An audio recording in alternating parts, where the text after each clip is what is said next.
What's going on with you guys? I got another video for you guys. If you didn't see, go watch my NFL Fantasy Football Week 5 waiver wire pickups. Definitely some insightful stuff for you guys. Uh, I gave you about 4 names or so, 4 to 5 names or so that I think are some good pickups for this week. So if you didn't, like I said, go watch that video. Then come back here, man. Oh, matter of fact, finish this video and then go watch that actually.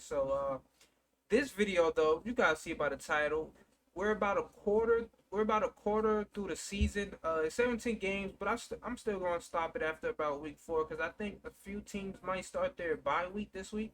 I'm not even 100% sure on that. I could take a look to see if there's any bye weeks. But that's neither here nor there, man. I'm just gonna still count it as if it's 16 games. We're a quarter through the season, man, and I gotta start my MVP tracker, man. We gotta see who are the front runners. I got a list of 5 people. I was gonna do 4 people and then start it as an honorable mention. My fifth guy is the honorable mention. But I'm like, you know what? I might as well just say my top 5 MVP front runners through the first 4 weeks of the NFL season.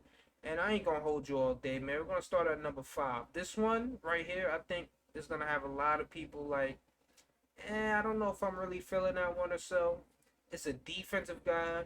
And I know who most of you are thinking right now that I say defense. You're probably thinking I'm going to say Trayvon Diggs because he has about 5 picks or so. But nah, I'm not going to do that. Trayvon Diggs has been great, but his coverage is a little overrated. He is catching a lot of, he does have 5 picks, but that's not enough, man. Especially considering that I wouldn't say he's clamping necessarily. He is doing a good job at being a ball hawk, but he's still getting beat quite a bit. Um, but number 5, I was gonna say my honorable mention, but I'm gonna say number 5, and I'm gonna go to Myles Garrett, man. This guy is an absolute beast. He's already looking like a first ballot Hall of Famer in the future, man. He's just on the absolute tear. He's been great ever since he got into the NFL. I think his rookie year he started with double digit. I think he's had double digit sacks every year if I'm not mistaken. But right now he has 6 sacks. He's on pace for about 24 or so, and those 6 sacks has combined for a loss of 36 yards. So that's crazy field position right there. Oh, he has 7 tackles for losses.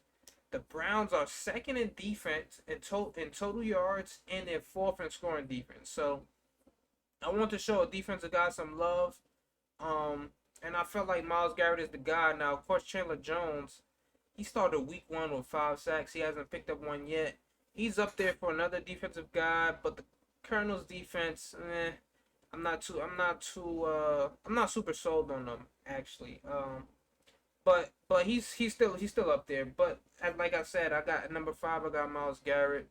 I don't really got too much to say about him, but when the defense is carrying the offense, Browns are 3-1. They did kind of choke a game to the Chiefs, but albeit they're still 3-1. They played about 3 good teams or so, um, and they held their own. So I'm gonna give Myles Garrett the the love from the defensive side, and we're gonna go to number 4. Now I know once I say that, I got another one that I think nobody's gonna expect me to have at number 4. Right? This is the position that everybody's trying to devalue. Well, the NFL has been devaluing them for like the past few years. But I got Derrick freaking Henry. The guy is a load, man. The guy's a freaking truck. Right now he's averaging about 127 rushing yards a game. He's on pace for about two. He's on pace for basically 2,200 rushing yards. And if we take away the 17th game, well, he'll still be around 2,000. So, um, still be a little bit over 2,000. And he's on pace for 16 TDs. He's on pace for 2,500 total yards if you include receiving. And I just think the guy absolutely deserves some love. I saw a stat the other day too that said, damn, I should have actually went and looked it up before I did that and put it in my notes. But it was something like in Derrick Henry's last 16 games, he has over 2,000 rushing yards. I think that's what the stat was. But Derrick Henry, man, he's basically carrying the team, bro. Um, we just saw last week when they had no Julio Jones, no AJ Brown. They lost John Smith in the offseason, their best receiving tight end.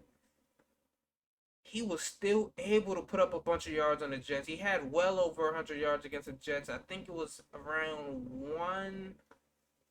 Nah, I don't want to. I think he had like 160 something rushing yards, if I'm not mistaken. I can check it right now, real quick. Let me do that. Derrick Henry had 33 carries. Come on, how many running backs do you see getting 33 carries in a game anymore in the NFL? He's been doing that for the last 2, 3 seasons when they let him loose, and he had 157 yards with a rushing touchdown. He also gave you 2 catches for 20 yards. Now they did lose to the Jets, but the fact that just think about it, you replace Derrick Henry with an average running back, they get demolished by the Jets. They get absolutely demolished by the Jets. So definitely want to give Derrick Henry his praise there. He's coming in at number 4 on my list for the top 5 MVP front runners. You guys, if you've seen the thumbnail, you already know what the top 2 are.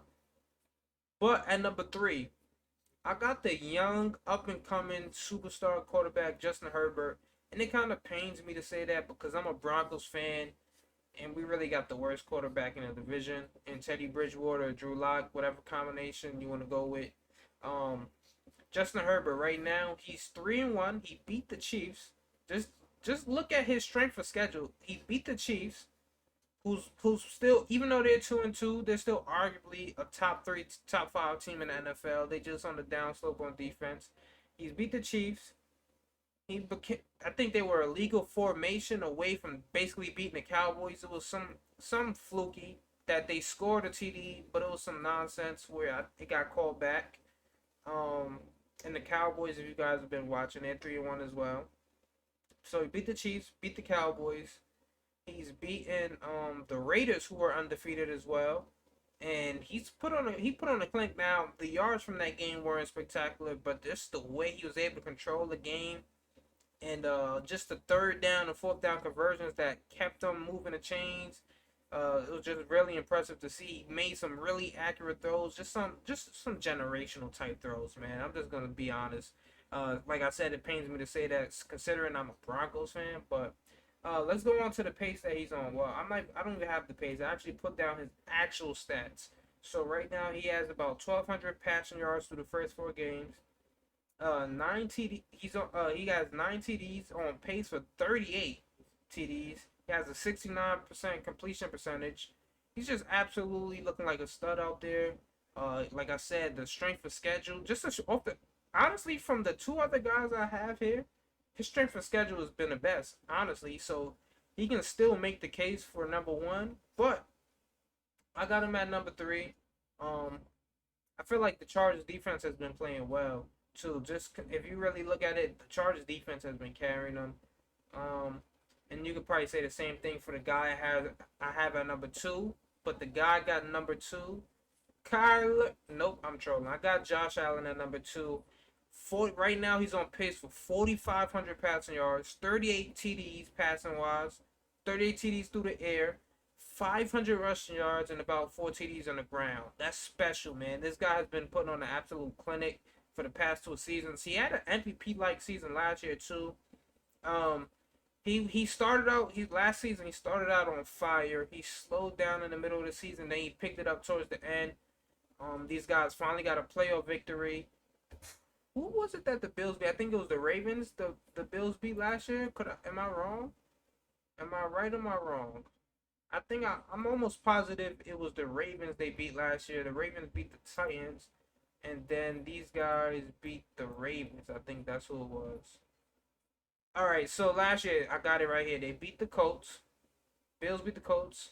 Then they beat the Ravens, and then they lost to the Chiefs in the AFC Championship game. So this guy is just he's just trending upwards, man. He's just trending upwards, and he's continuing from where he left off last year. Like I said, he's putting up some crazy numbers.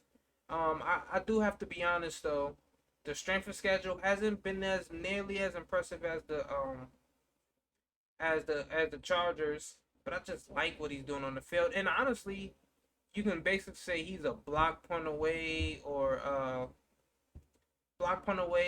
from beating the Steelers. That's really what changed the game. And week 1, that's where everybody, there was no preseason. Week 1, everybody's getting that's basically a fill out game for the most part.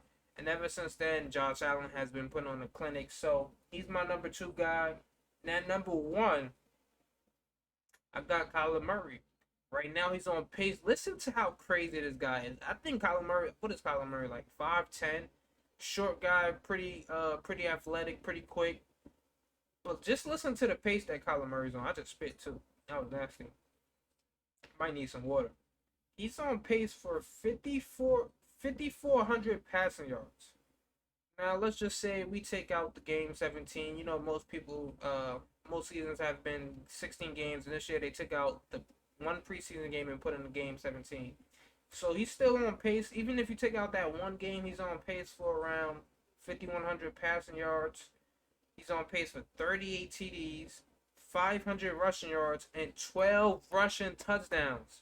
This guy's yeah, that's ridiculous. If he finishes with let's say 40 TD passing TDs and double digits rushing touchdowns, that's gonna be crazy. He's gonna win MVP for sure. And they're the only team that's left undefeated. The Cardinals are 4-0. They made the Titans look foolish, and this is when the Titans were fully healthy now, albeit that was week one. Chandler Jones is going crazy. They had Tannehill under immense pressure. But still, that's week one. They beat the Titans. That's a credible team still, when healthy. They just demolished the Rams. Let me tell you what the score was from that game. Tell you what the score was from that game for sure. 37-20.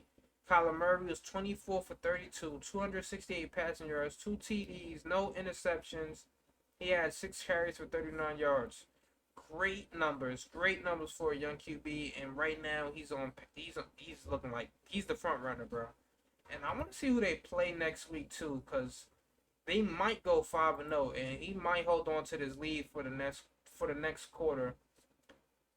They play the 49ers too, so that's probably another win there at home as well. Trey Lance is making his first start. But honestly, it's just Kyler Murray so dynamic. Even when you think you got him, bro, he's just gonna find a way to scramble and make a play. And there's not much else I can say about him besides he's the front runner for MVP. He's been dominated, and it's pretty fun to watch, man. He's definitely a show. If you guys like football, you don't got a favorite team, you don't even got a favorite player to watch, man, you might want to check out some Kyler Murray highlights. Check out an Arizona Cardinals game, and that's all I got for this video, man. Let me know what you guys think in the comment section below. Don't forget to like, subscribe, comment, do all that good stuff. And matter of fact, too, hit the bell on the notification on the subscribe button, man. Make sure you're notified every time I drop a video and go live. So I'm out of here. With that being said, peace.